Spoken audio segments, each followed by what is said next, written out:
këto momente. Keni dy standarde për sa i përket reformës në drejtësi dhe për sa i përket SPAK-ut.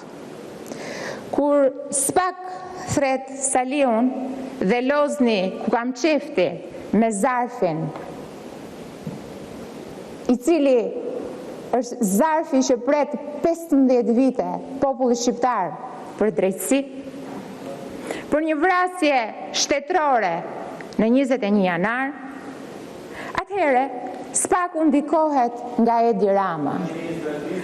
Kur SPAK-u thret Sali Berishën dhe mban me arrest shtëpie për ditë e për muaj, dhe më pas, kur sot është i pandehur në GKO për korupcion pasiv të zyrtarëve të lartë, atëre Edi Rama e ndikon SPAK-un. Por, kur, sipas jush, sigurisht që do të flasë për gjitha, po ti ule pak atë zërin se e ke shqetësues në decibel, merret me majorancën, atëre ju bëheni martirët e drejtësisë, bëheni britma dhe klithma e saj.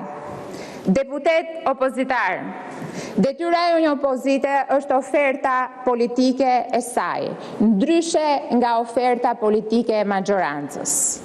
Rotacionin që kaq shumë e doni, nuk mund të bazoni me pathos se këtë do të kap SPAK-u nga majoranca. Jeni kthyer në një tifozëri sedentare, që i lutet Zotit aman t'i heq SPAK-u këta që të vim në.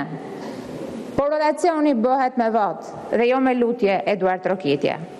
Sot buxheti 2026 që prezantohet në këtë sallë është premtimi i mbajtur i ofertës politike të Edi Ramës. Kush është alternativa juaj? Çfarë i ofroni ndryshe shqiptarëve? Partia Socialiste është e vetmja parti që ka një ofertë politike sot për vendin. Ju keni emrin Partia Demokratike, por me demokracinë brenda partisë nuk keni lidhje. Tek ju për të qenë pranë faraonit Sali, duhet jesh humbës, duhet të mos